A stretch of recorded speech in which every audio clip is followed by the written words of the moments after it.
Welcome to another Life on Film screening brought to you by the National March for Life.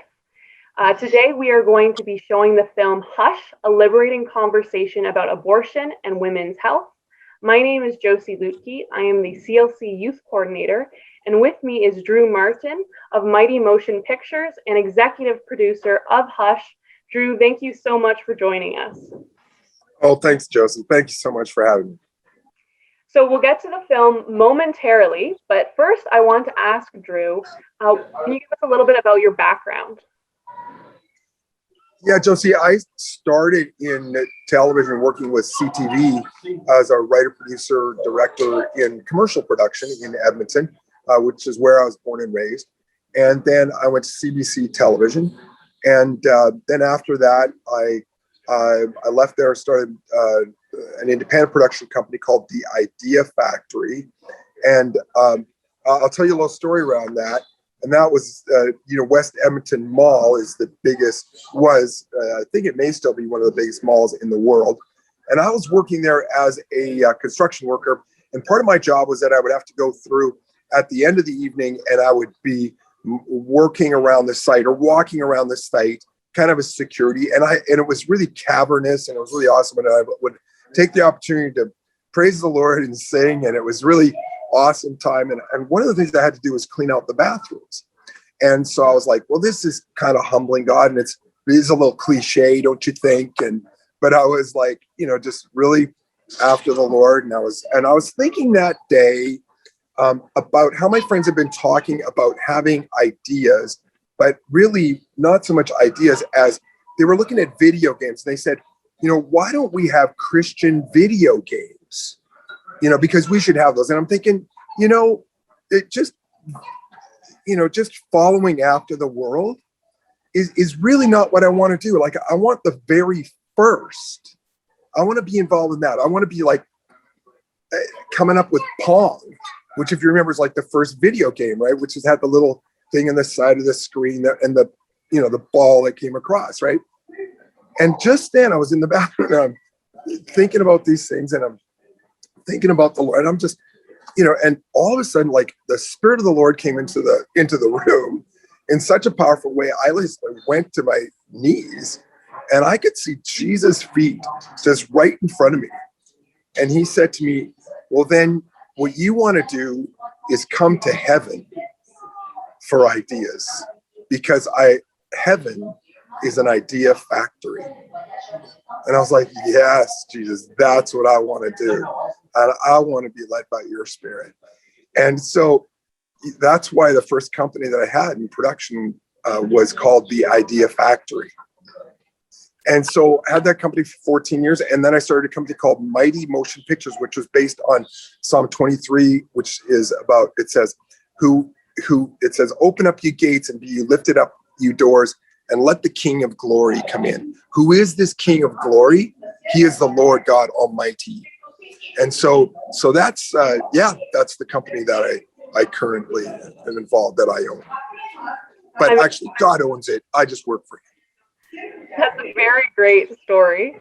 And can I ask now, what should our viewers expect watching this film? And is there anything in particular that they should be paying close attention to?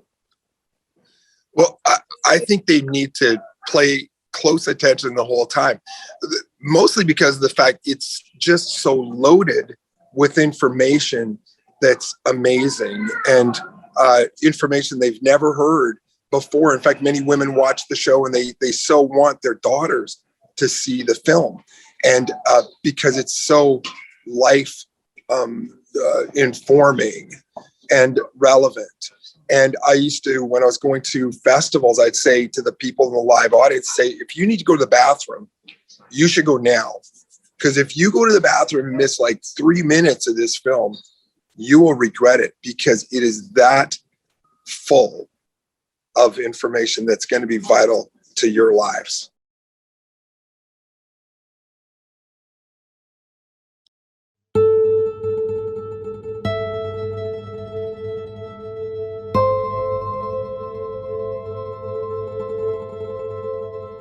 The The way things are going in Indianapolis, before long, it is not just going to be you and your doctor at your doctor's appointment. It is going to be you and your doctor and the Indiana State Legislature. Your doctor will be forced by law to say out loud to you and to put in writing information that is not true about an imaginary link between having an abortion and getting breast cancer.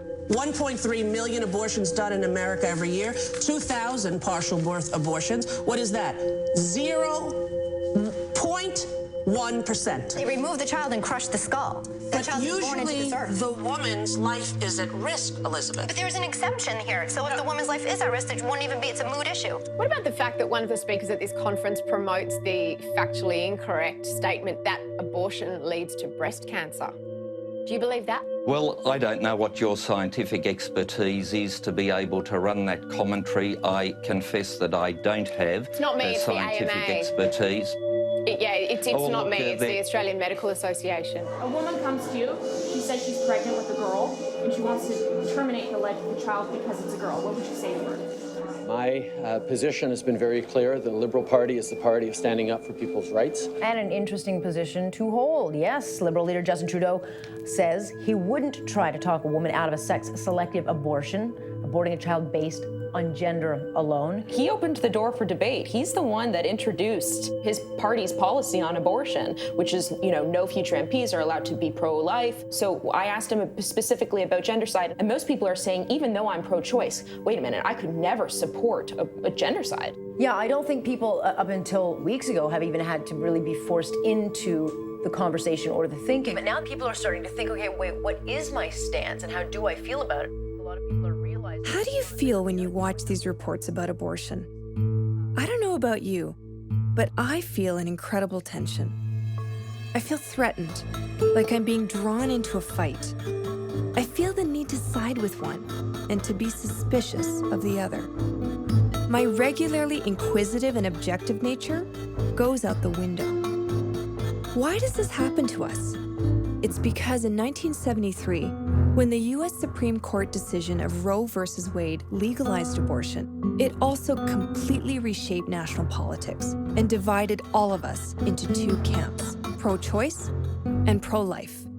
Now, to question anything around abortion would be a betrayal of your camp. So, for example, when I watched this report, I instantly and unquestioningly sided with those defending women's rights and tuned out the others based on their self-righteous tone, conservative agenda, and religious jewelry. While it would have been easy for me to write her off completely, she is raising a question that few seem to be willing to ask. This is not a story about the legality of abortion. It's a story, like the others, about an issue associated with abortion. This news report is about a gendercide, a deliberate and systemic destruction of an estimated 160 million females due to sex selection abortions worldwide. And it's an issue that is especially prevalent in my own Indian culture, but because it's tied to abortion, no one's addressing it.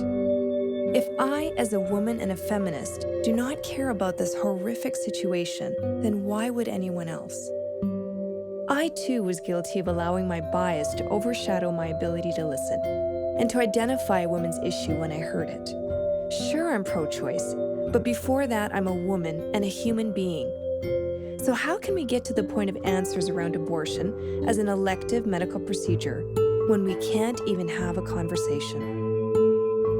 Is it plausible that abortion might cause psychological problems or biological problems to the woman undergoing it? Just as your opinion. Yeah. Yes, I think you could have psychological problems from having an abortion. You can have psychological problems from absolutely anything. If this is a right for life, I'm sorry, I don't... It's not. It's not. I'm pro-choice. We're pro-choice. Are you pro-choice?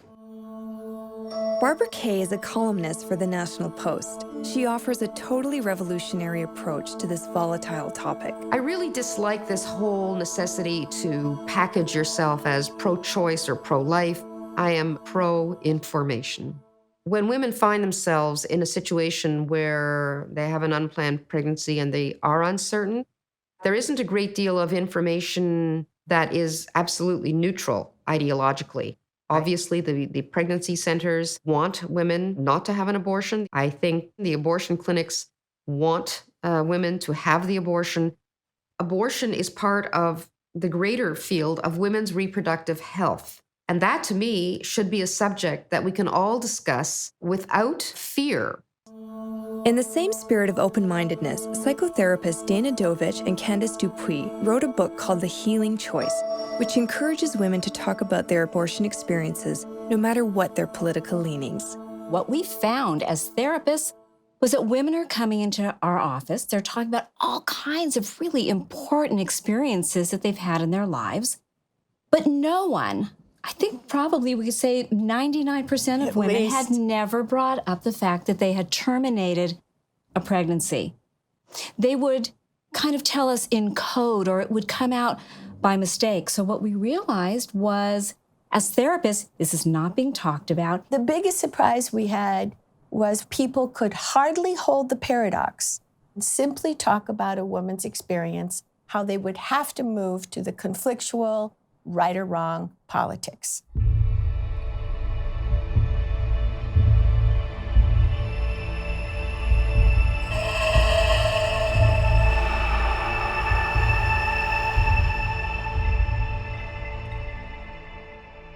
How lucky am I? I was born in Canada into a free democratic society. I have the right to property, the right to vote, the right to my opinion. I'm educated, I've traveled, and I'm healthy.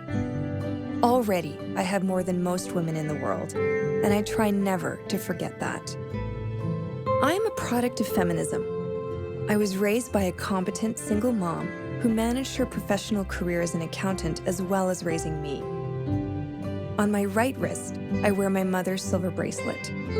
On my left, I wear my grandmother's gold bracelets. So that each day, I remember where I've come from, the battles that were fought by the women who came before me. I feel it's my duty to them to stand up and fight during my lifetime, so that the next generation of women might progress even further.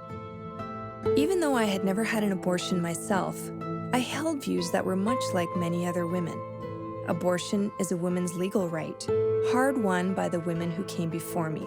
Beyond that, I hadn't thought much about the topic. I presumed abortion was a difficult choice for a woman, but that it was a safe and healthy choice. So when I heard that there might be long-term health risks associated with abortion, and that new laws were enforcing the disclosure of these risks prior to an abortion, it sounded to me like an anti-abortion strategy, designed to both create fears in a woman prior to her procedure and to erode the legality of abortion. But when I heard the statistic that 40 to 50 million women worldwide have an abortion each year, 125,000 each day, the sheer number was alarming to me. In North America, 1 in 3 women will have an abortion in their lifetime. What if there really were some health risks? What were women actually being told before their abortions? How were these women doing afterwards? This is something we needed to be talking about, not dismissing entirely as myth and propaganda. We're not talking about pro-life and pro-choice anymore. We're talking about very serious claims, like breast cancer, premature birth, and psychological damage, and we should be able to discuss these openly. We're now talking about critical health risks related to abortion that may affect the lives of millions of women. These women have spoken out publicly about the pain from their abortions. They certainly don't represent all abortion experiences, but they deserve to be heard. How it exploits us is we're not told the truth when we go into an abortion clinic. For my case, I went to a doctor's office to have a pregnancy test confirmed. I already thought I was. And he confirmed my pregnancy, patted me on the knee, said, "You don't look too happy, don't worry, you can have an abortion." Well, I'd never even thought about abortion. It wasn't even a part of my world. But being young and naive, doctor told me about abortion, it must be okay. And I said, "What are the risks involved?" "Oh, there's no risks whatsoever. It's going to feel like you started your period. We're going to clean you out. There's absolutely no risk whatsoever." So not true. It caused cervical damage, uterus damage, not telling the overwhelming emotional damage that happened to me on that table. The first abortion at 16, right after I had the procedure, I put my mask on and I went to a Mother's Day banquet. because I needed my mom and her congregation not to know about what I had just done. And I get sick. So I go running to the restroom and immediately start throwing up. And when I throw up, I hemorrhage. And I was so enabled to have children because within a month or two, I had a hysterectomy because of the damage to my uterus. You know, they need to inform us. What are the risks? When you're doing heart surgery, brain surgery, this is what's going to happen. This is how it's going to affect you. This is how your life is going to change. Are we hearing that? They're still trying to hold back information. Dr. David Grimes is an obstetrician gynecologist who has studied, taught, and provided abortions for over 4 decades. He is an internationally renowned scholar on the subject of abortion. What about long-term effects? Because abortion is done primarily in young women, many of whom have their reproductive lives lying ahead of them, this question has been intensively and extensively studied over the years. What we now know is there are no long-term consequences from abortion, either reproductive or otherwise. And that includes psychological effects as well. Evidently, there's a discrepancy here between what the medical community holds true and what some women have actually experienced, and this disparity is seen on the political level as well. The United States has many laws around informed consent for medical procedures, the specifics of which are governed at a state level. 35 states require that women receive counseling before an abortion is performed. 25 of those communicate a potential effect on future fertility. 22 states mandate that women be given counseling on the mental health effects of abortion. And in 5 states, it is mandated that you are told that there is a possible association between abortion and increased breast cancer risk. Of all the contested healthcare risks around abortion, the abortion breast cancer link was especially troubling to me. Where was this idea coming from? The abortion breast cancer link is an old dog that they keep on flogging. It's time to stop. There's a small group of persons who hold the views. These people tend not to be physicians. They don't really understand what a woman goes through in this decision. And they also tend not to have any training in epidemiology, that is, research methods. The common theme, however, is religiosity. One of those people is Dr. Joel Brind.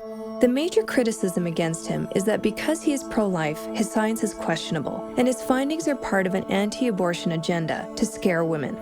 In 1996, he conducted a meta-analysis, which is a review of multiple studies.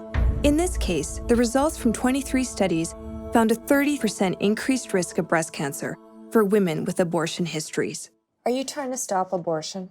I don't believe it's good for women or children, and I certainly understand that women have a choice about it, and I think it's important that they have an informed choice. Pro-life scientists might be more motivated to get into this subject because they have suspicions to say, oh, this study is no good because look at the scientists behind them. Some of them are pro-life, and some of them, by the way, are pro-choice, but they never point to the pro-choice ones who are coming to the same conclusions as the pro-life ones.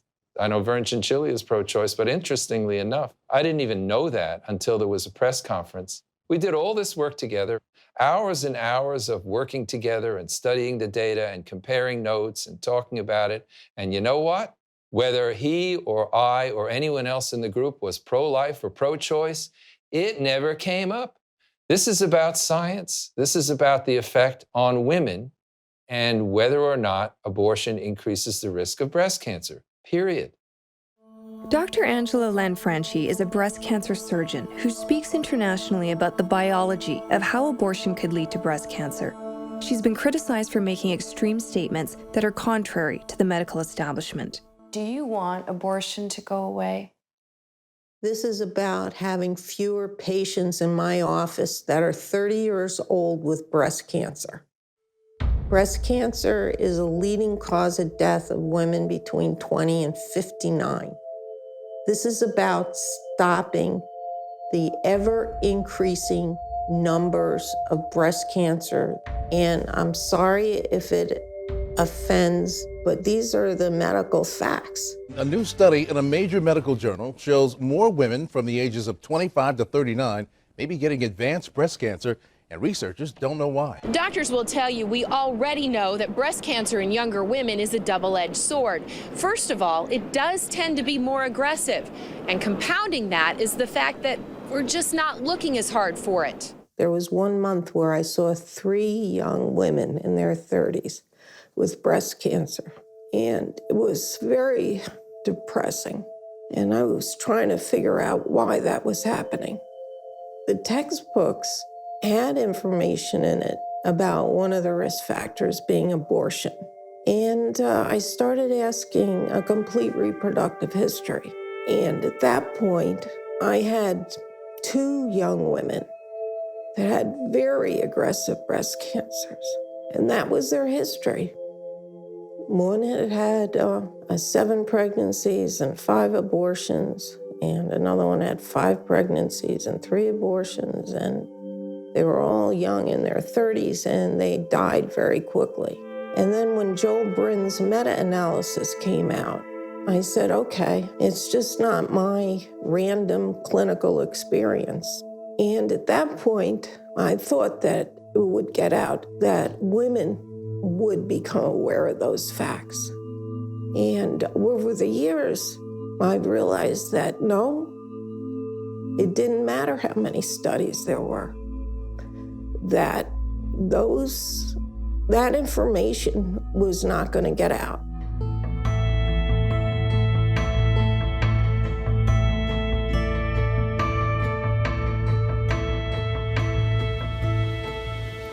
Breast cancer also runs in my family, and I wanted to know about the risk of abortion. So that's actually kind of a myth. There's no evidence to support that abortion has any relation to the incidence of breast cancer. We haven't been able to find that demonstrated in any research that's ever been done. Dr. Ian Gentles is a co-author of the book Complications that calls itself the world's most comprehensive investigation of abortion and women's health. The big physical hazard is breast cancer.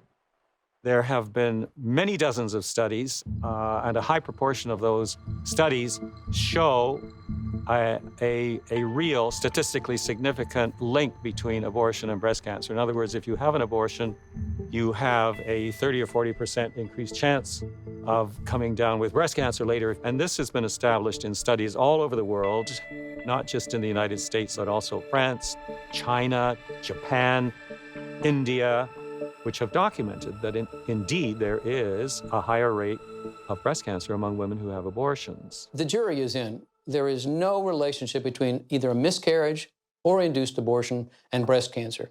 And this is the opinion of all the major medical organizations around the world that have looked at this. And these include the American Cancer Society, the Canadian Cancer Society, the National Cancer Institute, the World Health Organization, the American College of Obstetricians and Gynecologists, the Royal College of Obstetricians and Gynecologists, and the Society of Obstetricians and Gynecologists of Canada.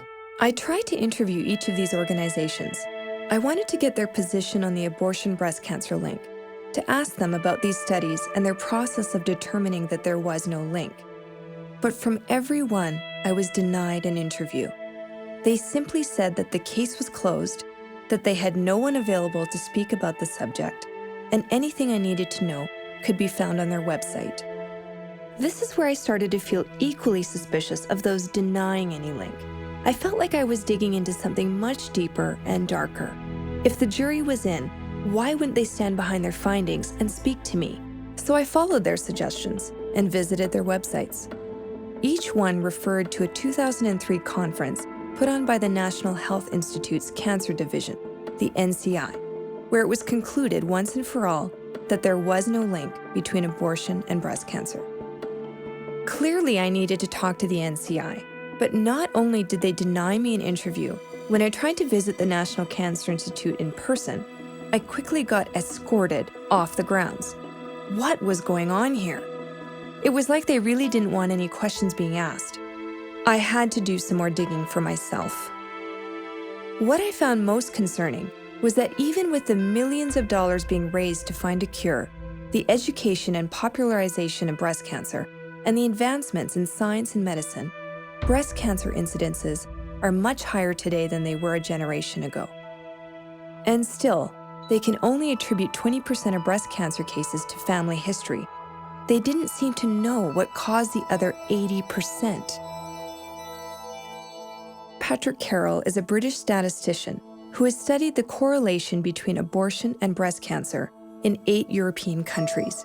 For an individual woman, the best predictor of breast cancer is her family history. But if we're looking at trends, the genetic factors don't explain the trend.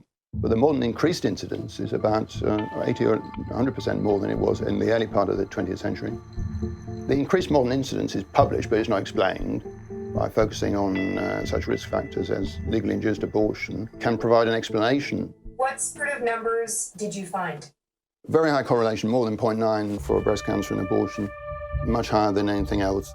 I'd worked on 8 countries where there's a full count of abortions in the official published national statistics, but the trends are similar. In fact, the correlations found in his studies were so strong that he was able to make accurate forecasts of future breast cancer rates based on their abortion rates.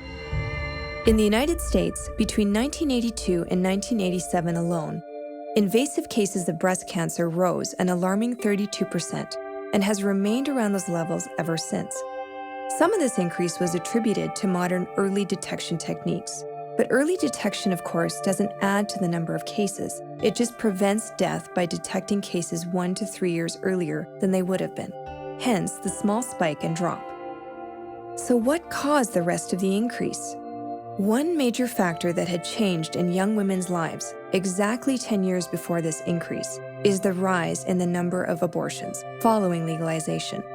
10 years is the same amount of time it takes a cancerous cell to develop to the point of detection, and yet the medical establishment calls this factor purely coincidental.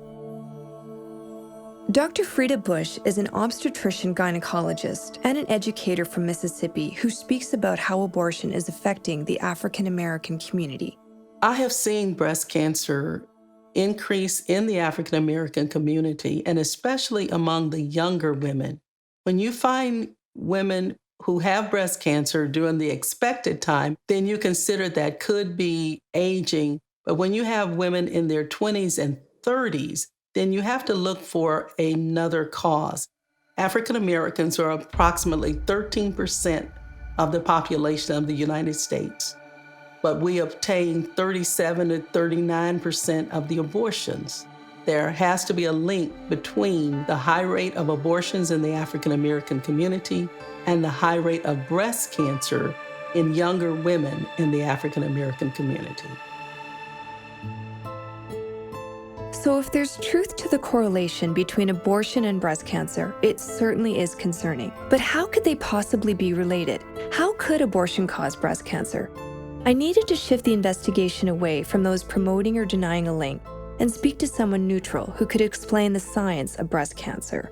I spoke with Dr. Pierre Band, a pioneer in the study of medical oncology, who taught me about the nature of the disease. Perhaps the simplest thing to keep in mind is the painting experiments of rabbit ears. If you paint a rabbit ear with cancer-causing substances at a small dose, nothing happens. But if you add to that a substance that induces cell proliferation, then all of a sudden the cancer will occur. And this is what has been referred as the two-step or two-stage carcinogen model, with what is called initiation and promotion.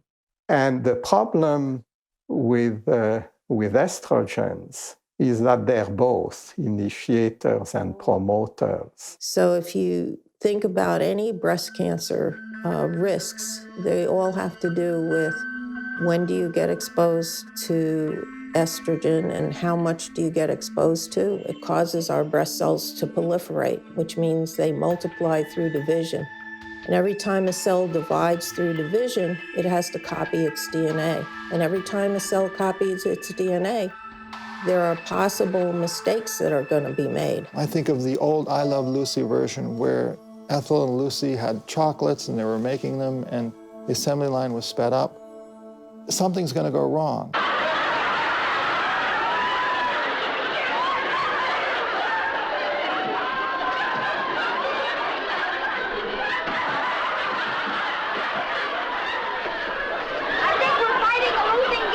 When that happens in the human body, it's called a DNA error.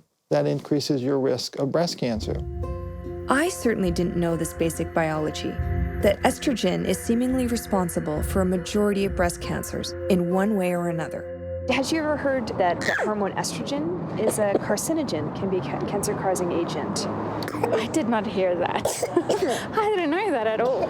No, I hadn't heard about that. No. That's why the more menstrual cycles a woman has in her lifetime, the higher her risk of breast cancer. But one of the things that protects us from breast cancer is childbirth. If one looks at the breast structures, essentially what it is, it's a tube that ends bluntly or with a few little bags-like structures.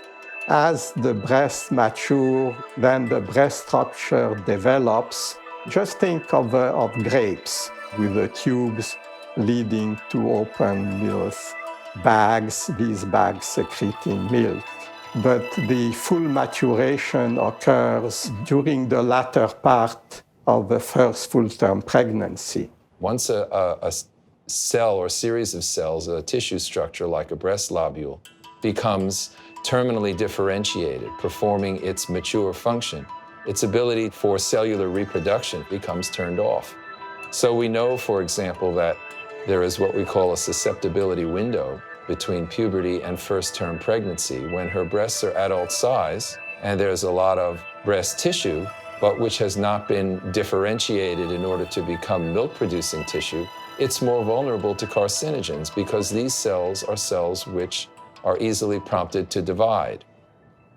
Jeanette Joyce has been a breast imaging specialist since 1975. She's an educator of mammography, breast disease, and breast health to health professionals, and also a survivor of breast cancer.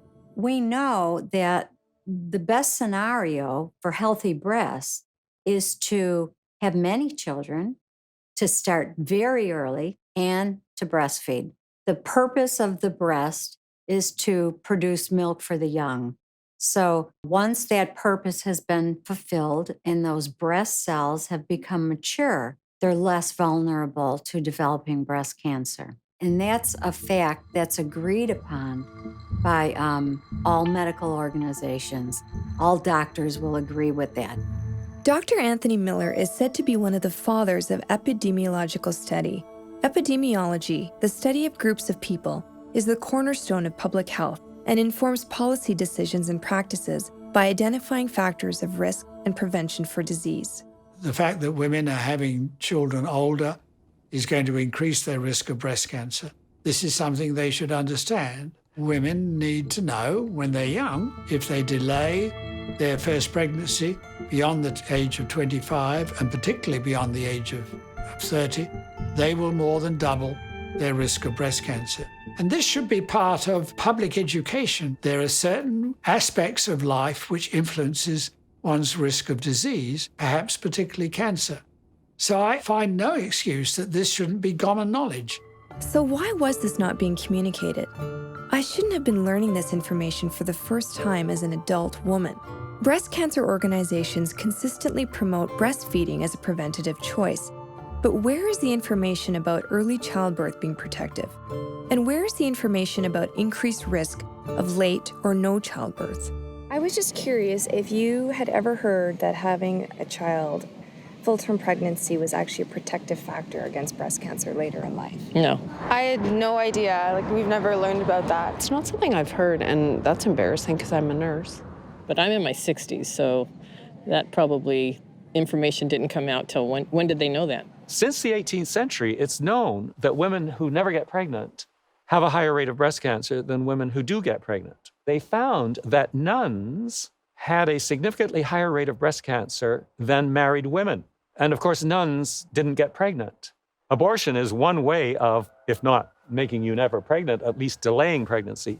And the longer you delay pregnancy, the higher rate of breast cancer. This line of reasoning, which is really grotesque, suggests that if women really want to protect their breasts 50 years down the road, they should have a baby at 13. Clearly, it's going to lower their risk. Most 13-year-olds don't think that's useful expenditure of their time to have a baby in 13. I don't think anyone was suggesting that children have children. But I have to admit, when I first heard the health benefits of having children and having them early, it sort of irritated me. The notion of having children younger was at odds with the modern values that I held to, of education and financial independence. But I saw a growing irony. We were omitting and withholding fundamental knowledge about women's health. If, as a society, we really believe in women having authority over our own bodies, choosing if and when we want to have kids, really planning our parenthood, should we not be entitled to all the information, regardless of whether we want kids or not? Regardless of whether or not that information is at odds with the cultural norm? It might make sense that breast cancer organizations would shy away from anything that challenged modern female values or presume to tell women what to do. Yet they don't hesitate to tell us to wear pink, to stop smoking, to breastfeed, or to lose weight. And some of those are certainly not easy choices to make, but they are far more culturally acceptable. Is that not information, though, that should be available to women? Women should know that early childbearing will confer protection against breast cancer. However, in the trend in the United States, at least, I don't know about Canada, but in the United States, we see later and later onset of first birth. For educational attainment and for professional reasons, women are delaying that first birth further. But women should know that if they do that, they increase the risk of perhaps breast cancer and also infertility. They may have a harder time getting pregnant when they decide to do so in their 30s. I absolutely believe women should know all the truth that we know. So with this understanding of breast development and breast cancer and the protective factor of early childbirth, the question is still, how might abortion increase breast cancer risk? I think that when you have hormones coursing through your body and you abruptly stop them, it probably causes a problem. I don't know exactly what, because I'm not a medical doctor, but I can't help but assume that abruptly stopping those hormones could cause issues, physical ones. As soon as she gets pregnant, as soon as you have an embryo floating down the fallopian tube before implantation, that embryo is producing HCG, human chorionic gonadotropin. And when the HCG goes way up, you start putting out a lot of estrogen and progesterone. And what that's doing is it's stimulating the mother's breast tissue to grow. But all she's doing is making more of the type 1 and 2 lobules, which are immature and cancer susceptible. And it's only after 32 weeks, when the human placental lactogen level goes high, that you start getting the full differentiation. That's when women start getting the protective effect of a full-term pregnancy. So by interrupting the pregnancy before that differentiation, you've left your breasts with more places for cancers to start. And that's why induced abortion increases the breast cancer risk. It's exactly the same pathophysiology that causes premature birth before 32 weeks to double breast cancer risk. And nobody disputes that premature delivery before 32 weeks doubles breast cancer risk. Was this true? None of the health organizations make this public assertion, but the 3 large studies that investigated preterm birth prior to 32 weeks all showed an increased breast cancer risk and show clearly the decrease in risk that is achieved between 32 and 40 weeks of pregnancy. Something that had been a painful reality in my own reproductive life is that I lost my first child. I remember really wanting to wait to have a family after I got married at 30. 2 years into my marriage, I was ready. But in my last trimester, just before 32 weeks, I was rushed to the hospital in an ambulance. It was a very severe and rare form of preeclampsia or hypertension, and made even more unusual because there were no previous warnings. We had a son. He was perfect, and we named him after our favorite city in India, Jaisalmer. And I was a mother to him as long as I was meant to be. I was given a 50-50 chance of survival and fought for my own life over the next 2 days. If what Dr. Lanfranchi said was true about abortion and premature birth, that meant that my health and my life could be at risk once again. What about miscarriage? Most miscarriages, 90% of them, occur in the first trimester. And a lot of women will go to their doctor and say, I didn't even know I was pregnant. Well, they didn't know they were pregnant because they didn't have any of those signs of pregnancy, like they didn't get nauseous or their breasts didn't get sore and tender, one of the first signs of pregnancy. There's typically not enough estrogen being produced to sustain that pregnancy. So that pregnancy ends. That means you don't have that gigantic burst of estrogen exposure and changes to the breast tissue. That is different than spontaneous abortions in the second trimester. Those usually occur from a physical problem. In those pregnancies, the hormonal levels were normal, and so she has more breast tissue and she's made more of the immature lobules where breast cancers start. I just couldn't believe it. Not only did I have to suffer this awful, gut-wrenching experience of losing my son, but also my risk for breast cancer might be doubled. This was a bizarre twist of fate in the making of this film. I set out to investigate the health risks for women who've had abortions, and now I was faced with my own breast cancer risk. But who was I supposed to trust? A handful of pro-life scientists? Or the health organizations being dismissive and patronizing? Someone tell me the bloody truth. This was now my body and my life at stake. I couldn't just put my hands over my ears and carry on with my life. I had to keep digging. Just like abortion, health organizations deny that miscarriage has any increased risk.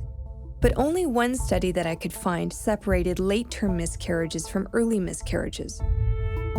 This study from Iran found that one miscarriage after 12 weeks increased women's risk of breast cancer by 6 times. After gathering the facts to this point, there were certainly some legitimate explanations of how abortion and breast cancer could be related. What happened at the 2003 NCI conference that they were able to come out with such a broad, sweeping statement as to say there's absolutely no risk and no connection with either abortion or miscarriage? A recording of the conference was still available online, and I went through it frame by frame. Now, while it is neither the topic nor the purpose of this workshop, I would like to briefly address an issue that has been on some people's minds. The National Cancer Institute at the time had on their website a page on abortion breast cancer, which was equivocal. Well, there are some studies that show there's a risk. There are some studies that don't. We don't really know. We are investigating and so forth. Right as director Andrew von Eschenbach took over the helm of the National Cancer Institute, a new version of the website was put on his desk for him to sign on to, which went from being very equivocal to very close to being certain that there is no link. 28 congressmen actually signed on to a letter asking Dr. von Eschenbach to take down the website and review it because it was contradictory to what they understood as the scientific facts at the time. This meeting would then serve as a foundation for further information and illuminate the future course of our research. That is how you came to be invited to this workshop. I didn't even get through the introduction before finding something odd and contradictory. The NCI director just said that the abortion breast cancer question was not the topic or the purpose of the workshop, but it was the reason they were there. So which was it? In spite of the assertion that 100 experts decided the case was closed on the abortion breast cancer link, only a small handful of them were scientists who had actually done research directly related to the subject, and only one presented, Dr. Leslie Bernstein. I have 20 minutes. So if I start speaking very fast, you'll understand because I'm not sure I can cover it all in 20 minutes. I'm going to do my best. Conclusions, the data, I didn't present all of the data, but the data published since the 1996 and 97 meta-analyses and our new data also show no adverse impact of induced abortion or miscarriage on breast cancer risk. Thank you very much.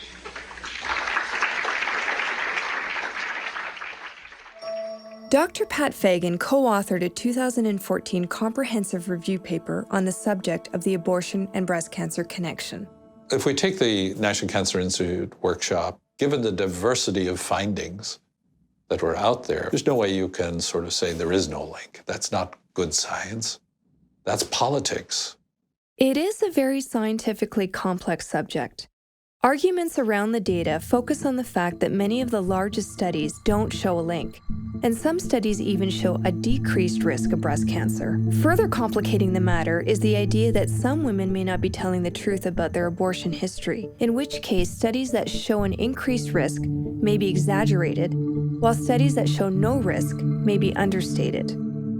To understand this situation better, we can look at the connection between smoking and breast cancer. This is a health risk that is now conclusive, but there was once a lot of conflicting data, much like the abortion breast cancer link. But they didn't close the case on the science. They dug deeper to understand what was influencing the contradictory findings. In fact, it was Dr. Pierre Band who found a physiological explanation. It was important in our study with cigarette smoking to identify at what age the woman began to smoke. And it was clearly noted that the risk was confined to the time when women initiated cigarette smoking within 5 years of their first period. So if a young woman smokes cigarettes before she has a full-term pregnancy, her risk of breast cancer goes up 600%. But if she smokes after a full-term pregnancy, her risk only goes up 69%. So you see the protective effect of that full-term pregnancy. And I think that there is a parallel also with the age at which an abortion occurred. This can be seen in many studies. For example, the 2007 Harvard Nurses study is said to show no overall link between breast cancer and abortion. But when you look at specific groups inside the study, women who had an abortion and had children showed no increased risk. But a 26% risk increase was found in the group of women who had had an abortion but had no children. The data that doesn't fit is precisely the data where we learn most. If it repeatedly comes up, anomalous data, data we wish wasn't there, wishing abortion didn't have anything to do with breast cancer. But if you keep getting occasional data that points to it, that's the data that's going to force the growth of knowledge the most. So if the studies on the subject line up with textbook biology of breast development, why was this important information overlooked at the NCI's Early Reproductive Events and Breast Cancer Conference? Mads Melby and his colleagues in Denmark published a paper that was the linkage of 3 registries that showed no effect overall of induced abortion on breast cancer risk. The 1997 Melby study that's reported in the popular literature as showing no increased risk of breast cancer actually showed a statistically significant increased risk with abortions occurring in the second trimester. And so there was an increased risk of about 3% per week's gestation. When did abortion occur? First month, second month, third, fourth? Might be a big difference because the breast differentiation evolves with the duration of pregnancy. You have more immature breast tissue than when you started. So the later in pregnancy, up to 32 weeks before you have the abortion, you will have a higher risk. That's what's found in studies. The Yi study, a cohort of 267,000 Shanghai women, again is often claimed to provide proof against the abortion breast cancer link, when it distinctly shows a greater risk increase depending on how long the pregnancy lasts before the abortion. The first study I want to highlight is that of my colleague Janet Dowling, because it actually created a huge amount of interest and concern about the effects of induced abortion. The Dowling study is quite important. It got featured in Time magazine and was funded by the National Cancer Institute, which of course gave it major standing. In this study, no matter how you looked at the data, there was an increase in risk associated with induced abortion of about 50%. Even more important, though, is the specifics of this study. It showed that women who have abortions at 18 or under have a 150% increased risk of breast cancer. And even more telling, those women under 18 who had had abortions past 9 weeks of pregnancy showed an 800% increased risk of breast cancer. What happened to the Jan Daling study? Well, it was politically pretty incorrect.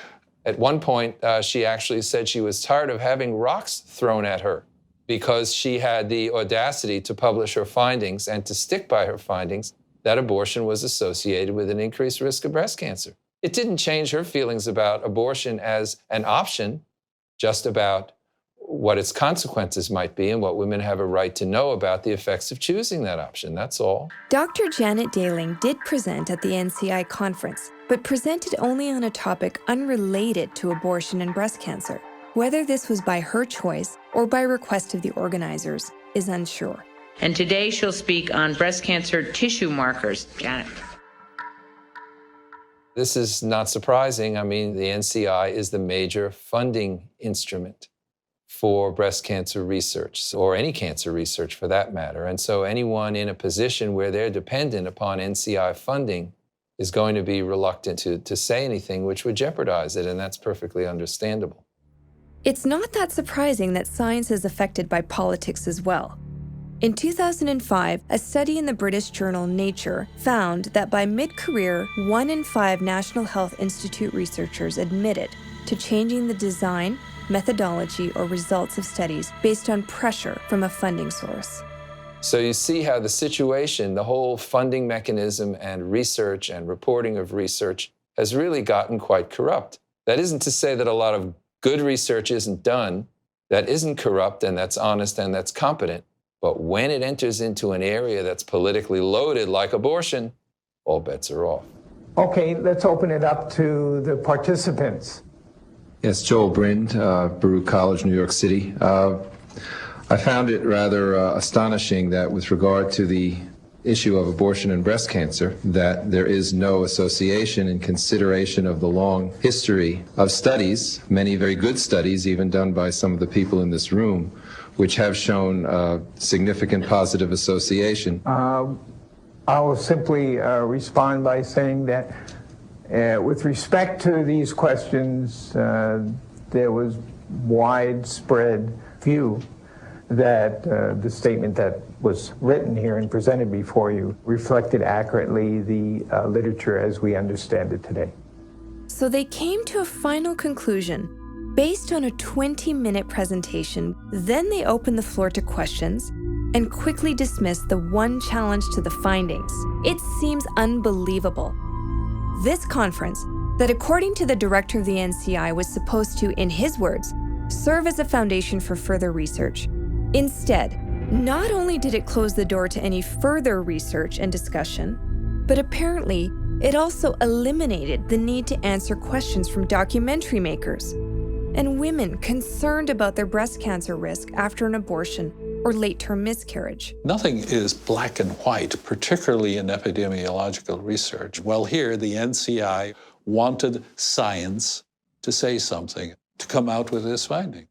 Over time, that 2003 NCI conference is going to become an embarrassment in the history of the NCI itself. When everybody knew that tobacco caused cancer, one of the last people to admit it was the National Institute of Health, because senators in the southern states had a lot of influence in funding that organization, and they were from tobacco-growing states. Can you imagine that the National Institute of Health would be years behind the Surgeon General? It doesn't seem probable, but it happens all the time. Back in the old days, men were the masters, women were the slaves. Women had the duties, men had all the rights. Then at last, women won their rights. And one by one, they won them all. You've come a long way, baby, to get where you got to today. You've got your own cigarette now, baby. You've come a long, long way. It wasn't just the manufacturers that delayed the spread of health information. At the time, saying there was something wrong with cigarette smoking was an unpopular idea, but telling people what they had a right to know didn't take away people's choice. Instead, We mandated that cigarette companies make accurate health information known to the users so they could make an informed choice. This same trend happened about 15 to 20 years ago, where women were constantly told it's okay to take hormones after menopause. They were told it doesn't cause breast cancer, and then all of a sudden, the Women's Health Initiative came along and said, wait a minute, it does cause breast cancer. Hormone replacement therapy, estrogen plus progestin, once the most commonly prescribed medication for women 50 and older, not only increases the risk of aggressive breast cancer, but also increases the risk the cancers will be more advanced and deadly. This is all part of that original study in 2002. It was called the Women's Health Initiative. Right. And it came to an abrupt end because of a very dramatic finding. It came to an abrupt end in 2002. The women who were on a combination had higher levels of breast cancer. And interestingly, we watched breast cancer rates drop after that study was completed. The same drugs, estrogen and progestins, are in oral contraceptives. So women should know that. You know, I have patients in my office that come in at 22 with very proliferative breast disease, and they were put on the pill when they were 12 years old because they had menstrual cramps. There are other things that we can give for menstrual cramps besides a group 1 carcinogen. When the World Health Organization categorized the pill as a group 1 carcinogen, the media blackout was overwhelming. People do know about it, but I will tell you that in my experience, 99% of physicians have no idea that the World Health Organization classified the pill as a group 1 carcinogen. They have no idea that there's even a link between abortion and breast cancer. You're not hearing about these things because the medical organizations, the medical media, and the main media are, in my view, actively screening them out. I think it's a crime. There ought to be, from here on, an intimate relationship between the knowledge of the development of the breast during its full stages of maturation and the investigation of the abortion breast cancer link. But I think, given that the issue is settled, to continue doing studies of an answered question is not appropriate. Not only is it not appropriate, it's also unethical. The Earth is round. That subject is closed. But true scientists will never say that anything to do with science is closed. The door is always open to new discoveries, to new research. Once you say a subject is closed, what you're really saying is, I don't want any more research done on this topic. Between 2008 and 2014, just in South Asia, there have been a dozen studies. When you average them all together, the overall average odds ratio or risk increase is in excess of 400%. In places like India, where the traditional woman has gotten married and started having children in her teens, doesn't smoke, doesn't drink, breastfeeds all her children, there really are very few risk factors for breast cancer, and abortion and contraceptive birth control pills are about it. Stephen Mosher was one of the first American social scientists allowed to do research in China. He was there when they implemented their mandatory one-child policy, which enforced abortion and sterilization as a method of population control. But in China, of course, we've now had 3.5 decades of this experiment that has been carried out by the Chinese government, in effect, on hundreds of millions of Chinese women. And rates of breast cancer in China are skyrocketing. This was very amply demonstrated in a meta-analysis of 36 studies from China that was just published, actually. That showed that there was a 44% increase with 1 or more abortions, going up to a 76% risk with 2 or more abortions, and up to about a 90% risk with 3 or more. This breast cancer epidemic is a looming disaster for Chinese women who've already suffered, in my view, more than enough under the terms of the one-child policy. It's kind of disconcerting, especially when you consider that if you look at just India and China alone, you have over 1 billion women. If half of them have an abortion at one time or another, and let's say their lifetime risk of breast cancer goes up by a total of 2%, you're still talking about millions of women. If we find even something increasing risk of a common disease such as breast cancer by 20 to 30%, we would regard that as important and would require something to be done about it. So weak association for breast cancer may still be very important in terms of trying to prevent the disease in as many people as possible. When I lost my first son because of preeclampsia and HELLP syndrome, apparently there was a 1 in 1,000 chance of occurrence. That might seem like the odds were pretty low, but that doesn't help much when you're the one. Since then, I've never looked at stats the same way. They're not just numbers, they're people, lives. I look at stats and feel the anguish of that one. You can postulate and posture all you want, but when it's your life at stake, it's amazing how the information suddenly means something. So what could all these reproductive factors mean about our breast cancer risk? Well, if you're a North American woman, your lifetime risk of breast cancer is 1 in 8. Let's say at 20 years old, you get pregnant for the first time. If you have the child, you decrease your risk by 1/3 to about 1 in 12. If you have the average abortion at about 8 weeks, there seems to be an increased risk of 20 to 40%, which means your lifetime risk could be 1 in 6. Then you delay having a child until 30 years old, your lifetime risk is possibly up to 1 in 5, and even higher for someone like me with a late-term miscarriage, a late-term abortion, or a preterm birth before 32 weeks. It's also different from other risk factors in terms of the singularity of the choice. That is to say, yes, smoking cigarettes increases the risk of lung cancer tremendously. If you smoke 10 or 20 cigarettes for 10 or 20 years, if you smoke 1 cigarette, doesn't make a difference. But one choice to have an abortion makes a significant impact.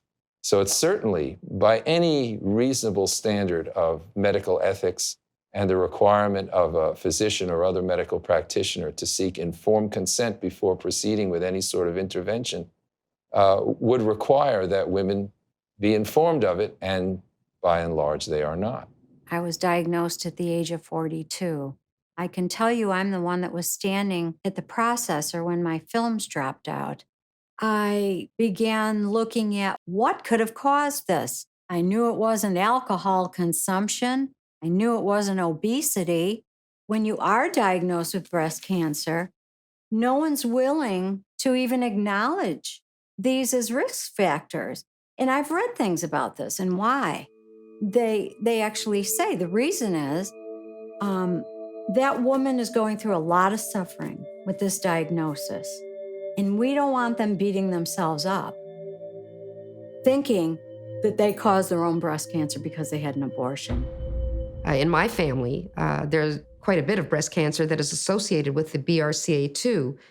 It's a genetic thing. So we've seen tremendous publicity around that. And when Angelina Jolie had her double mastectomy, she was not considered feminist or anti-feminist. It had nothing to do about women's rights. It was a health issue.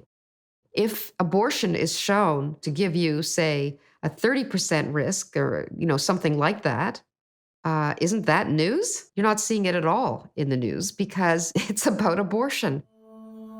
Eve Silver is a former research analyst with the Susan G. Komen Foundation and a breast cancer survivor.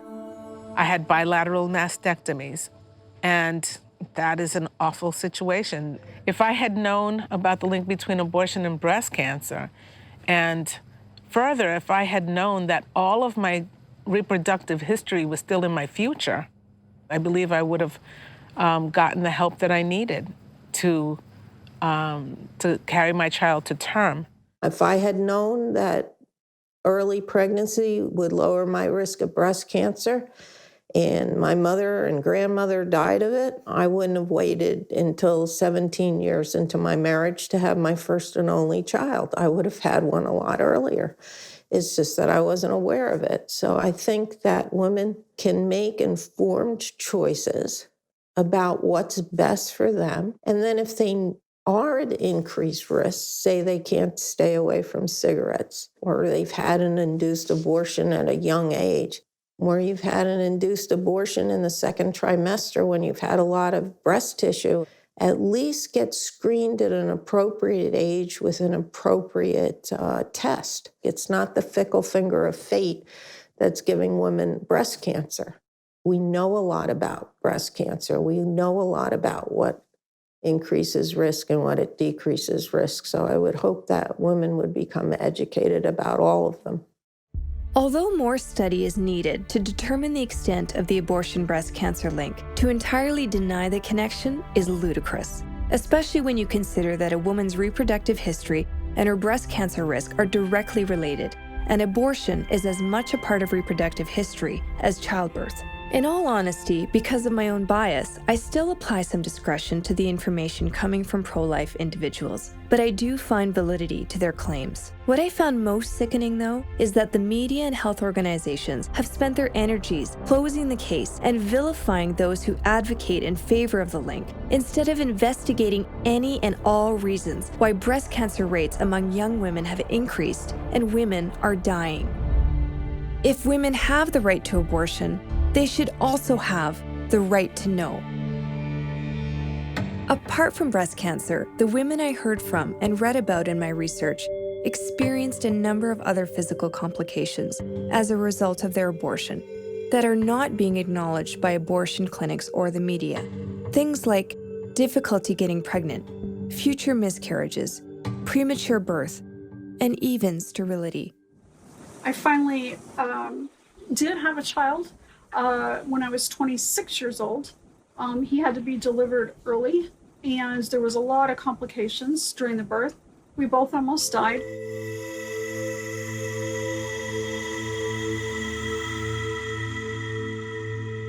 In first trimester abortion, they take a very small instrument and use gentle suction to help pull the pregnancy out. Okay. So there's actually no altering to your body as it is. We have a couple of instruments that just make the hole in your cervix a little bit bigger, but not very much bigger. And it's sort of built to open much, much wider, like when you have a vaginal birth. One of the things that we now know is that you put yourself at greater risk for a premature birth in a following pregnancy where you actually want to have the baby born. Surgical abortion, and that's how most abortions are done, results in the introduction of instruments to enlarge the cervix, because during a normal pregnancy, of course, the cervix is locked shut very tight to keep the fetus inside. Well, that has to be opened, and it has to be opened by force. And this has a tendency to weaken the cervix, to tear it or simply to weaken it. The cervix is a muscle. So that will mean that in subsequent pregnancies, a certain percentage of women will experience what's called cervical incompetence. In other words, their cervix is not strong enough to hold the fetus in. It's not strong enough to hold back that placenta if it descends onto the cervix. And so you have the phenomenon of placenta previa and often premature births or an unsuccessful birth. I didn't know that I was going to be having 11 pregnancies all told and only one full-term birth. I lost all of my other babies I wanted very badly, and my incompetent cervix couldn't carry my babies. My amniotic sacs would leak through, and it would hourglass and then pop, and my babies would be born preterm. Every year in America, over 11,000 babies die on the day that they're born.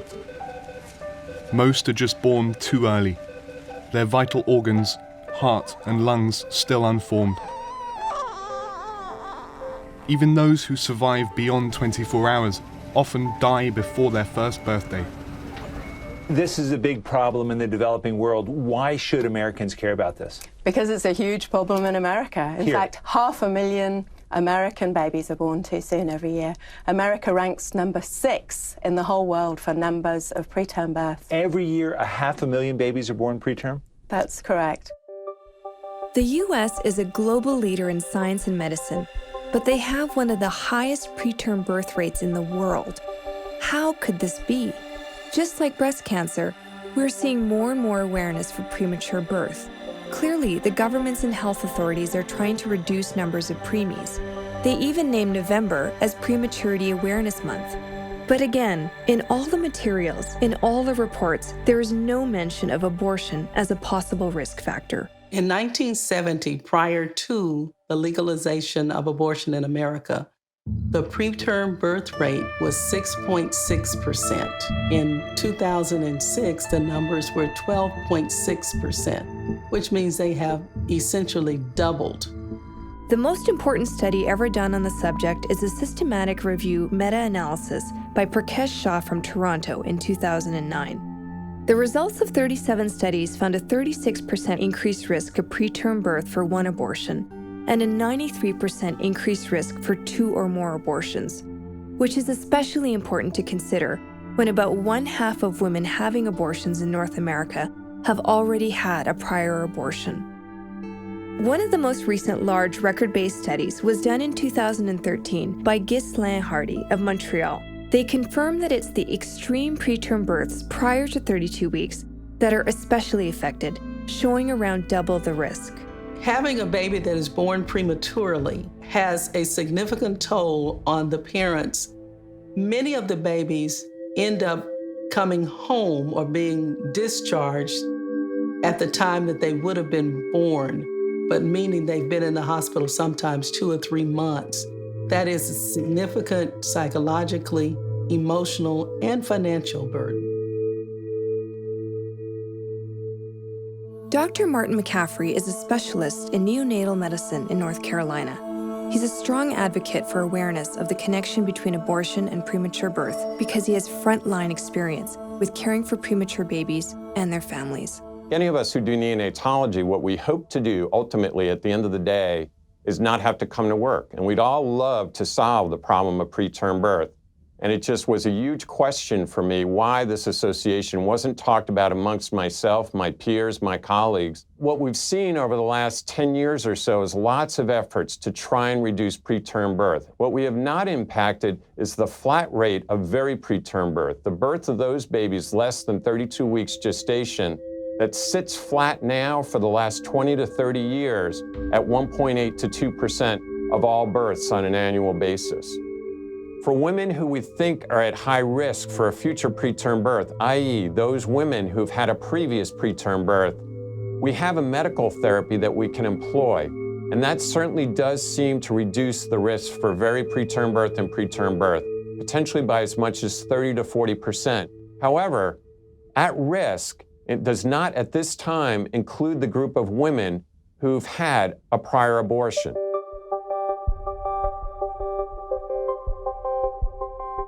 Back in 1985, when the Surgeon General decided that he would put warnings related to preterm birth on cigarette packages for women who were pregnant, he had far less, minuscule amounts of data compared to what we now have for the association of abortion and preterm birth.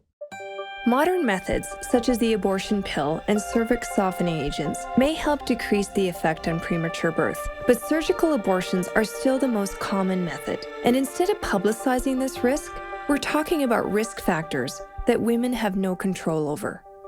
If we look at what the statistics show us for who's at risk, it would be women who are carrying a multiple gestation, as you point out, so twins, triplets are higher. We also see, very sadly, racial inequities. So African American women are at almost double the risk of preterm birth as Caucasian women. And then third would be women who've had a previous history of a preterm birth. While researchers struggle to understand why ethnicity appears to be associated with preterm birth, they are unwilling to even consider abortion as a factor that is putting African American women at higher risk. In Mississippi, African Americans represent 39% of the population, but we obtain 78% of the abortions. In Mississippi also, we have the highest prematurity rate and the highest infant mortality rate, which is associated with prematurity. That is not coincidence. It seemed there's a real clear unwillingness to deal with the science on this. In 2008, I was invited to be an expert panel member at the Surgeon General's Conference for Prematurity Prevention in Bethesda, Maryland. What I would like to do right now is to charge each of you in this room, all the participants in this conference, with leaving no stone unturned. The rare opportunity that each of you have to bring forward a recommendation that can go into the report. Each of you in the room have a vital contribution to make in solving this terribly urgent problem of preterm birth. At that point, I asked if we could bring up in the conversation the Association of Preterm Birth and Abortion. The co-chair looked back at me and he said, "There really isn't any such thing, Marty." I said, "There absolutely is, and here's 122 articles which say so." The co-chair said to the then and previous editor for the Institute of Medicine report, which was the basis for that Surgeon General's meeting and conference, "Did we discuss in the IOM report anywhere abortion and preterm birth?" And the editor looked up and said, "No, I don't believe we did." I said at that point, "Well, here it is in one of the appendices, that abortion is an immutable risk factor associated with preterm birth, and I believe we should discuss this." That said, the co-chairs refused to allow the discussion after a vote was taken, and it was decided that a majority did not wish to proceed with that discussion. We must focus on research to define causes and mechanisms of parturition and prematurity at all gestational ages. Talk about deja vu. Another supposed health conference that voluntarily dismissed and omitted hard scientific evidence because of politics. When you consider the immense cost of prematurity, this kind of scientific misconduct is truly inconceivable.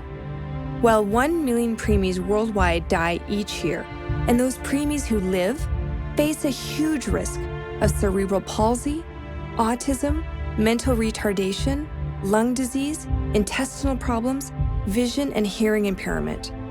Not to mention the cost of prematurity on families and our society. You're literally talking about several $1,000s per day. So if you have a baby who's been in the hospital for 8 months, the math is pretty easy. You're closing in on $1 million of care just to get that baby home. If you could prevent one of those preemies, you save the system hundreds of thousands of dollars. What we find, seeing that abortion at this point can account for 18% of very preterm births, is that the medical costs incurred in 1 year solely for the hospital costs of babies who die from abortion-related preterm births and babies who survive is $2.3 billion. We don't ever hear about it, and we need to. Women with several abortions will have a much greater risk of preterm birth risks. We never hear about that. So when I'm working in the neonatal intensive care unit and I'm there at 3 in the morning with a young mom, and she looks up at me through tears and said, "Why do I have this 25-week baby laying in this bed here?" And I look at her chart and I see she had no other obvious risks, but she's had potentially 1 or 2 prior abortions. What do I say to that woman? She still may have made that choice, but it should be an honest choice that she makes, weighing all the potential risks. Is it possible that the cervix could be damaged in terms of like future chances to get pregnant, preterm birth or anything? Okay. No. Okay. It's a really good question.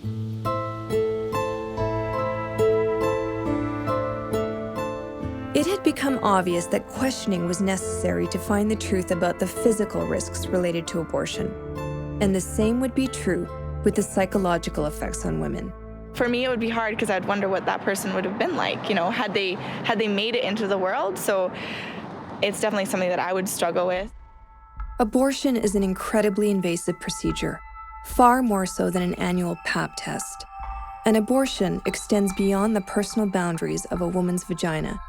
It intrudes directly into the most private and sacred territory of a woman's body, into her womb, and into her psyche as well. Abortion clinics will tell you that a wide variety of feelings are normal and that serious long-term emotional problems after abortion are the same as after childbirth. On the other hand, pregnancy counseling centers quote studies that show that women who have an abortion have 6 to 7 times more suicides, as well as a myriad of other effects. Again, with extremes in the health information, who is a woman supposed to trust? Could abortion be having negative psychological effects? Is there more that we can learn to better support women pre- and post-abortion? It was my ex-husband and myself who aborted my second child. And, for him, he was able to just say, let's just forget about it. I don't want to make sure nobody knows about this at my workplace. I don't want anyone to know. So it created so many anger issues within me because he could forget about it. My current husband, I was having anger issues towards him, and I had no idea why I was mad at him. I was just angry with men because it was an easy out for them, and I had to deal with it. Within 3 years after my abortion, I was good as dead. With the drugs I began to use, with my sexual promiscuity, I was done. I was through. Immediately after that abortion, I started self-destructing. And so after about 10 years of that, I'm feeling like I'm losing my mind. And I ended up going to a psychiatrist. Because I was scared to get out of bed in the morning. Basically, his answer for me was, you just gotta let go of this guilt. I became depressed, anorexic. I had a deep depression. I tried to commit suicide twice. So I just wanted to destroy myself. Is it possible that abortion leads to mental health issues? The American Psychological Association has twice, during the Coop Report and then more recently, reviewed the entire world's literature on abortion and mental health. And their conclusion is that there is no evidence that having an abortion impacts a woman's mental health. The 2008 report that Dr. Grimes refers to was led by Dr. Brenda Major. I asked her to expand on this conclusion of the American Psychological Association.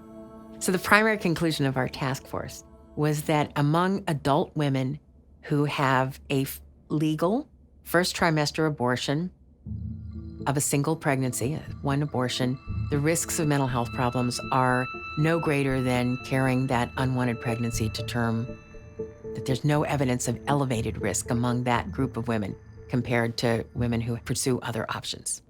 David Reardon has been called the Moses of the anti-abortion movement. However, since 1983, he's had several peer-reviewed studies published on the psychological effects of abortion. They're making these very nuanced statements to make it sound like abortion's safe, though if you read the body of the paper, they make admissions. They identify 14 risk factors that identify women who are more likely to have problems after abortion, like being pressured into abortion. So a woman who feels pressured is more likely to have psychological problems. More than one abortion causes problems. So that's why they narrowed it to a single abortion. Of an adult woman, they're admitting basically for minors, there's more problems. We've also found other factors that predict more problems post-abortion. For example, social stigma. The women who felt that other people would look down on them and they had to keep it a secret were faring more poorly than those who felt less stigmatized. Spiritual beliefs about abortion being morally wrong is at higher risk. There's all these risk factors that predict women who have problems. So in essence, they're admitting that there's large groups of women who are at high risk of psychological problems after abortion. Women have very different experiences.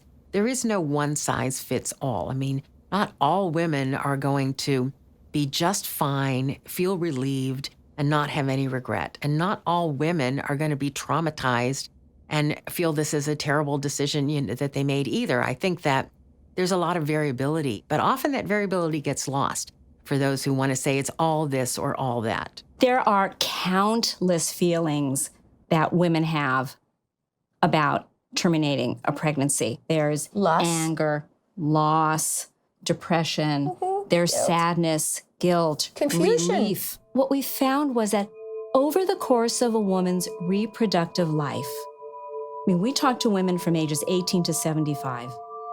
And when a woman was maybe she was 20, she got pregnant in college, she terminated the pregnancy, she felt so relieved.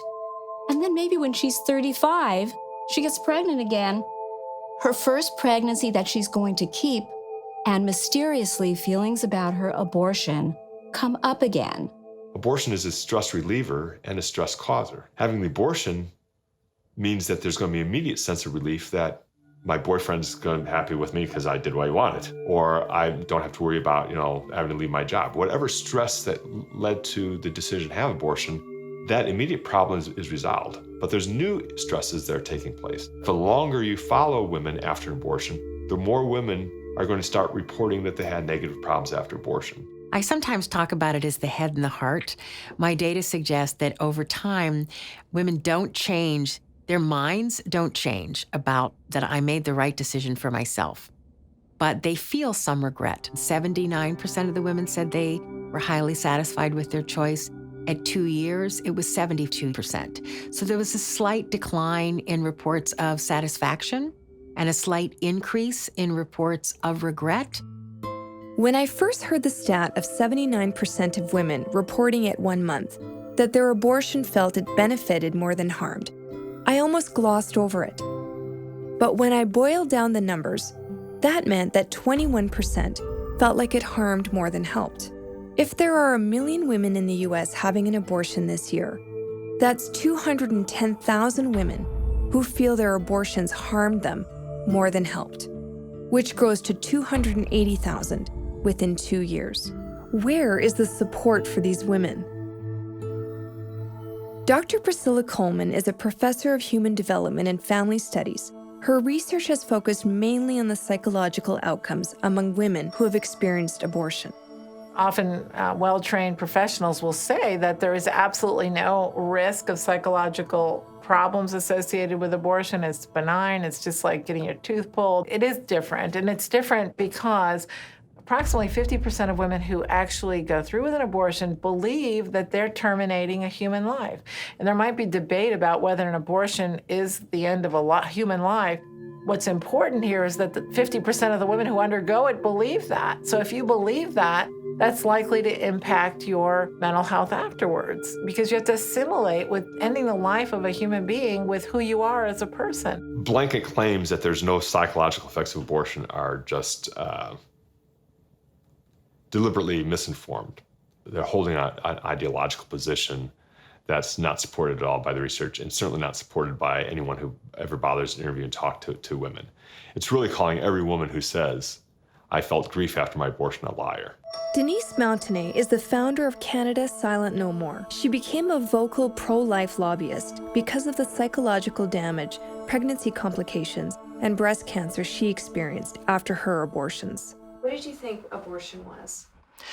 It was just an operation, and I would be unpregnant. I was 16 the first time I found out I was pregnant. When I told my mother that I was pregnant, she said, "Oh, Denise, honey, you're only 16. She said, "You have your whole life ahead of you." She said, "Why don't you just come with me and you can have this operation and just forget about it and get on with your life." So I thought, oh, it's okay with my mom, it's okay with the government, it's okay with the doctors. So I thought it must be okay. The nurse said, "Oh, do you know why you're here?" And I said, "Yeah." And she said, "Okay, come with me, put on this gown."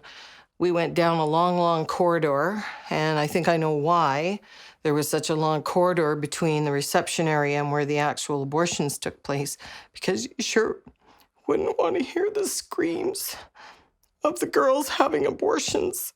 And sorry, but sometimes I get flashbacks and I kind of relive. And when it was over, I curled up into a fetal position and I thought, that's it. I can't speak. I can't talk anymore. And I went into some kind of shock. I ended up getting an infection, damaged cervix, badly scarred uterus, and I had a lot of complications. I suffered many years just hating myself and feeling horrible. It was just very traumatic, and then I thought women need to know the truth about what an abortion really is and what it's doing to women. Women who have had abortions tend to be the loudest voices in terms of trying to educate the public about the potential harms. They typically have to turn to religious types of interventions because there isn't any mainstream help. There's a tradition in culture, even around post-traumatic stress disorder, to blame the victim. In World War I, there was a tendency to blame the guy suffering from shell shock with just being a malingerer or a coward, or somehow it's their fault that they're not able to be manly enough to get back out there and fight just because they saw some deaths and some bombs exploding around themselves. With abortion trauma, a lot of people want to claim basically that a woman who complains about her abortion is because she was weak to begin with.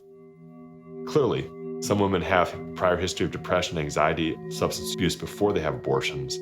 those same women who have abortions, those issues become worse, not better. Several of the studies have shown there is an increase in suicide or attempted suicide after a pregnancy termination, and it's often on the anniversary of the termination. Really, the question that's got to be asked is, what's a woman's relative risk of having a mental health problem if she has an unwanted pregnancy and terminates it versus she has an unwanted pregnancy and has that child and raises it, or has that child and gives it up for adoption? I mean, those are really the only options available. In 2011, I published a meta-analysis in the British Journal of Psychiatry. What was important about this study in the broader scheme of understanding the literature is that comparison group. Women who had an abortion were at a higher risk than women who had unintended pregnancies delivered. Women who had the abortion were over 50% more likely to have negative outcomes. And if we look at the absolute numbers, approximately 20% of women who have an abortion will experience a significant, prolonged, adverse psychological reaction. That's information women need to get.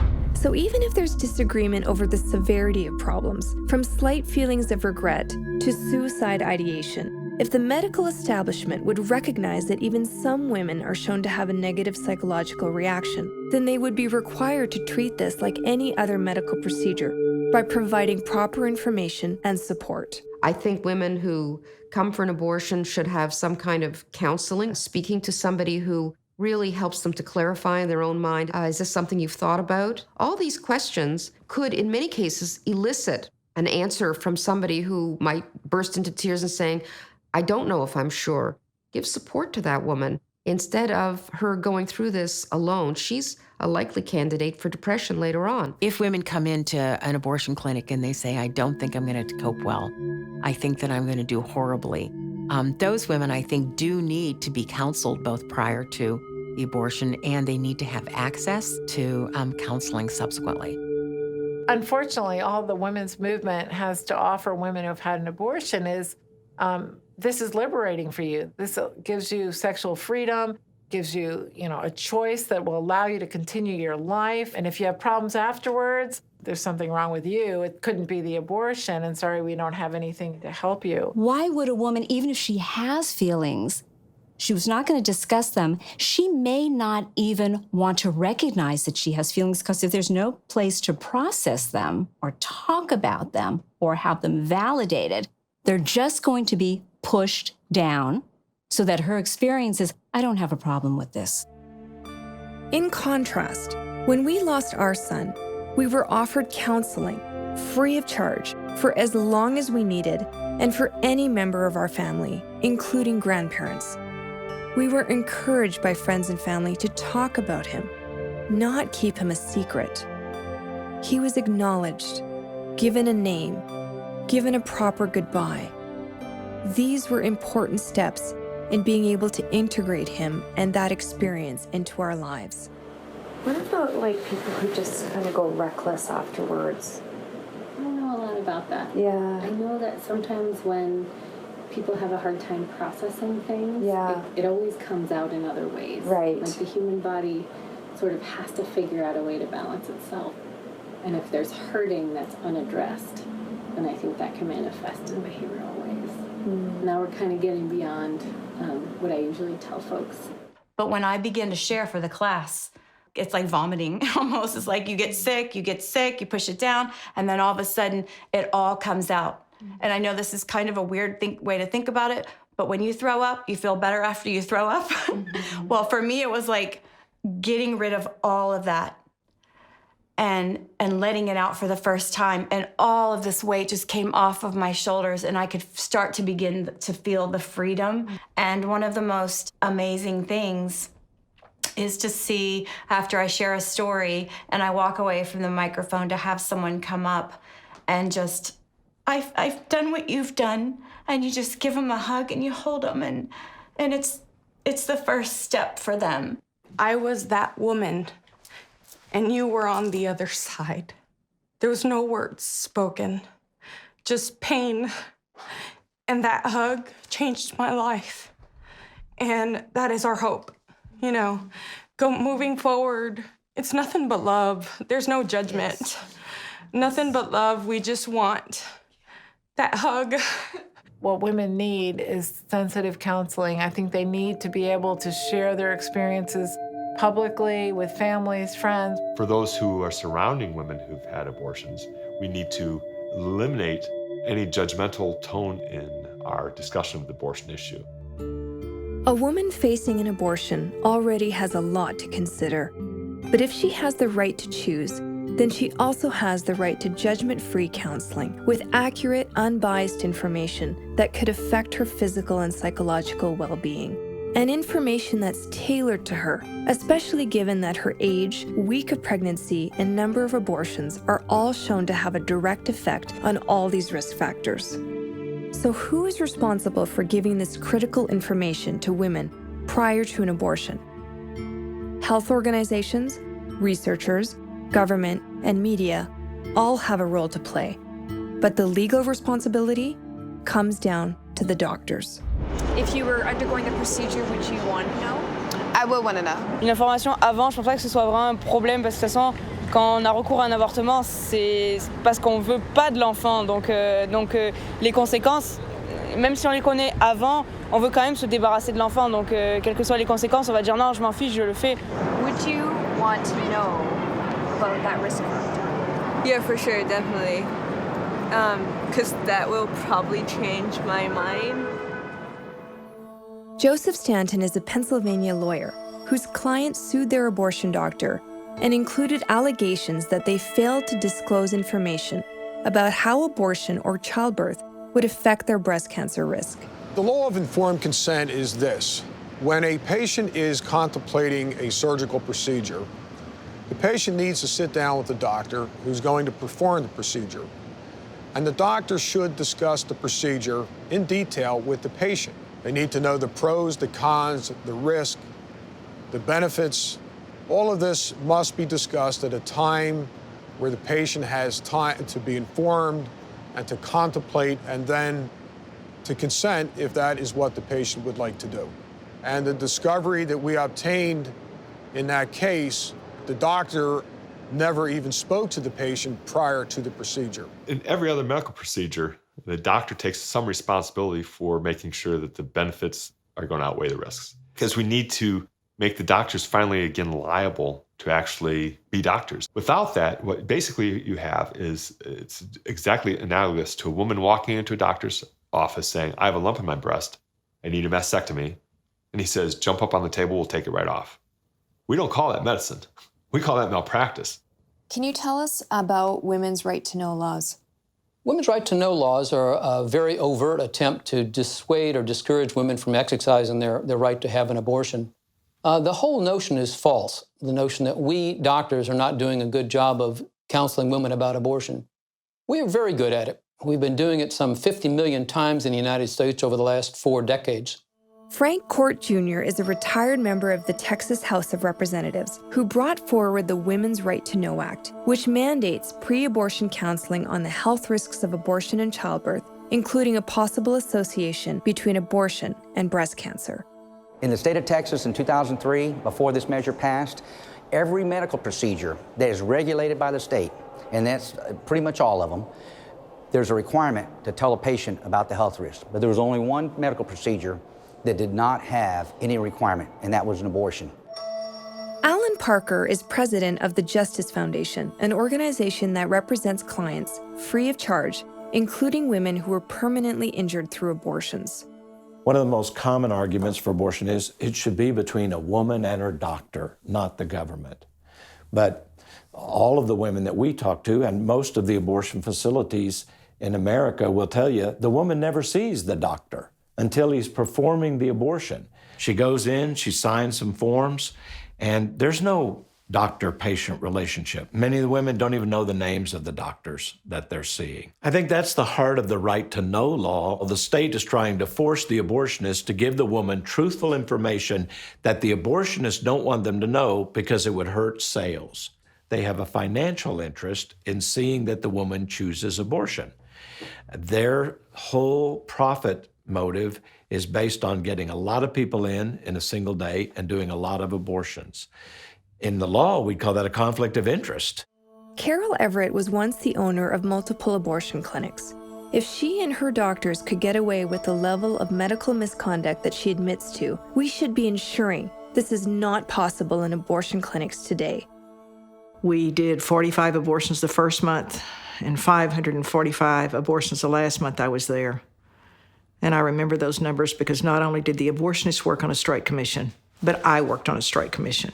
So my motivation was to sell 40,000 abortions a year to be a millionaire.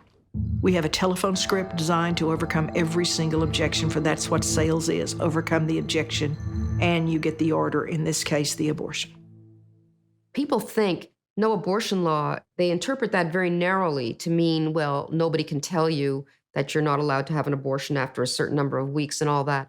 But there's a whole outer circle of process that goes on when you have regulatory laws. For example, if there were an abortion law, you would need to collect data. You would need to know how many women are having them, how young are they, what are the rates, what are the after effects. And we were maiming one woman a month. When I say maiming, I mean to the point of hysterectomy, colostomy, and one woman bled to death. We never counted hemorrhaging or infections as complications, and we never had a lawsuit. And I think it was because of the built-in cover-up of what happens. When is legislation needed? It's needed when something is abused. When you have a wholesale abuse of women, let's face it, that's what this comes down to. When you have a wholesale denial of their patients' rights to actually be given enough information so that the consent that they provide is actually informed. When you have their rights being violated wholesale, that's when you need legislation. The intent was never to stop abortion. The intent was to empower women. And I think when you have somebody that's a Republican, a conservative, a white male talking about empowering women, it's just hard to believe. But I have 2 daughters. I have 3 sisters, 3 sister-in-laws, a wife, a mother, mother-in-law. I have a lot of women in my life that I would want to have information if they decide to do that. I may not want them to have that, make that decision, but if they do make that decision, I want them to have that information. This really has nothing to do with the morality of abortion per se. It's the morality of telling the truth about it. All you need is to feel sure enough to make the decision for yourself. But if you can't get there, then it's not a good idea, I think. Okay, I'm gonna go just think about it. Okay. Yeah. I think that's a really wise decision. So here we are now, 4 decades after the legalization of abortion. It's time we stop arguing about abortion as simply a political issue and start talking about the health issues around abortion. Although I still believe in a woman's right to abortion, I don't see abortion as liberating as I once assumed it was, at least not for the women who've experienced adverse physical and psychological effects. It's true, the long-term health risks associated with abortion are generally promoted by those who want abortion gone, but this does not make the information untrue.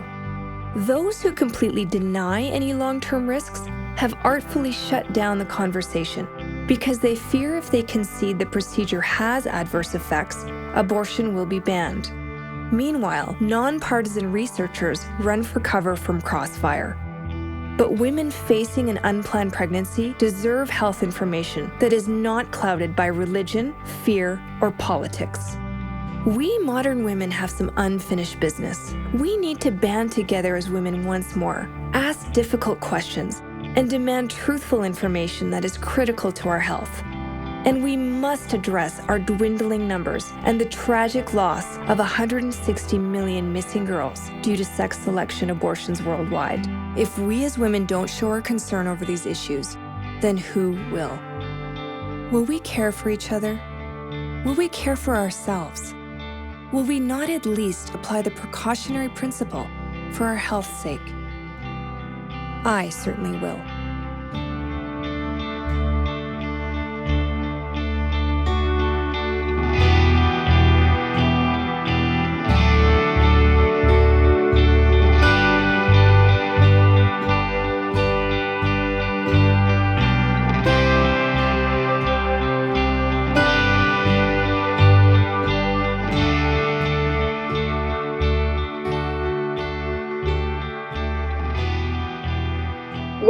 I hope you guys found that very enjoyable. I realize that it is a kind of heavy topic, so if not enjoyable, at least educational.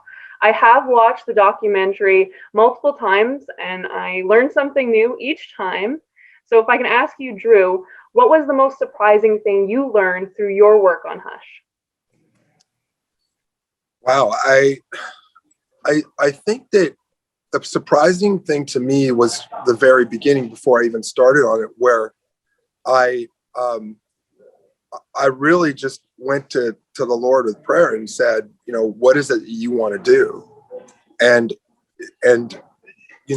really, uh, as a writer and producer and director, I thought, oh well, I'm gonna do this, and so I'll do the thing that you want to do, God. And he gave me a picture of what he wanted to do, and he gave me a picture of a woman sitting on his lap, and he said, and it was on Jesus' lap, and she was pregnant, and he turned to her and said, sweetie, before we made this one, and he pointed at her tummy, said, we made you, and I love you, and I want to come in the spirit of who I am, which is love and truth.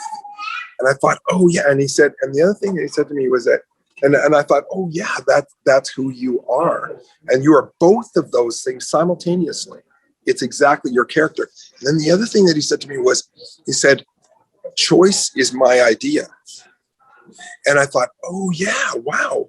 You give us the freedom to choose in our lives. And he says, I put before you life and death, but choose life. And so what he was bringing was this notion of really women's identity as as loved ones who need to know the truth. And the Bible says you'll know the truth and the truth will set you free.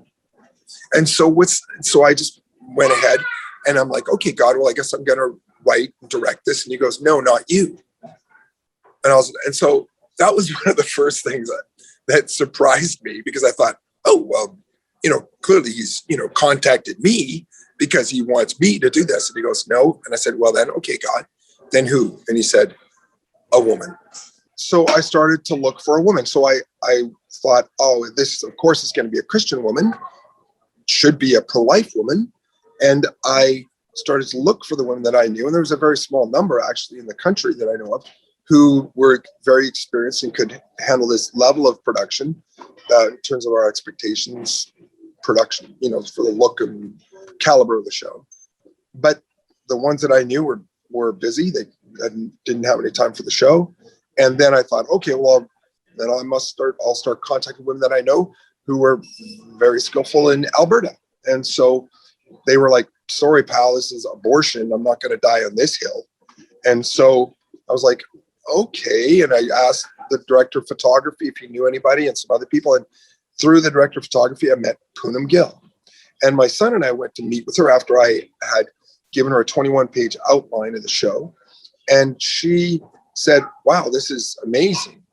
I really want to do this show. And then she said, actually, I think it's important that you know this, that I don't just want to do this show. I feel like I'm meant to do this show. And my son and I looked at each other. We went, oh yeah, she's the one. So actually, a short anecdote related to that. When I was at the University of Waterloo, my university's pro-life club approached our women's center to see if they would co-host a screening of Hush with us. Now, in theory, they should have been completely on board because this is a documentary that premiered at La Femme International Film Festival. As you mentioned, it has a female pro-choice director. It's about women's health, which should be an area of common ground. But our Women's Center refused, and they said there was misinformation in the documentary. And so I was wondering, how do you respond to hostility like that and just a complete resistance to even exploring what the truth is? Well, there was a lot of resistance to the film, but honestly, I've experienced far more resistance to the film because people have been, Christian people or pro-life people have been disappointed that she, in the end, doesn't, well, I don't want to spoil the film, but in the end, she doesn't become pro-life. And in actual fact, it wasn't about, it's not a political film.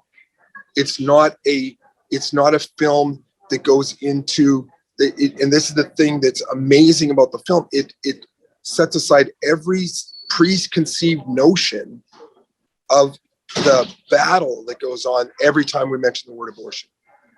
And it has an entirely different spirit, which is love and truth and life. And that those are the key elements. So in that, women deserve to know. And so Poonam goes after the truth because she's a feminist. And as a woman, then she finds it, and it's vehemently wanting to share that with women because it's what should be done. And honestly, for people in the pro-life movement, it's like, this is the thing that you've been wanting forever, which was to somehow have a word that would go bypass politics that and the preconceived notions about, it's only Christians that are pro-life. It's only and their agenda is the thing that, so we're not going to listen to them because they're Christians. We're not going to listen to them because they're pro-life. And here's a woman who is a mom, who's a woman who is pro-women, and she pours her heart out, and she is upset about this thing. And she's the kind of woman that would charge into any pro-choice context and say, you need to watch this, and get an audience, whether that's with an individual or a group or politicians, and that's what is important to be able to share and to break through those barriers. And this is the film that can do that. And so honestly, it's kind of like, it's not a film. Pro-life people are already pro-life. You're right. It is a film for everyone who's considering an abortion, everyone who's post-abortive, women who are considering birth control, considering when to have children, women who, like Poonam Kumar Gill, has had a miscarriage later on in pregnancy. So I appreciate your sharing your expertise with us so much, Drew Martin. Thank you very much for your time as well.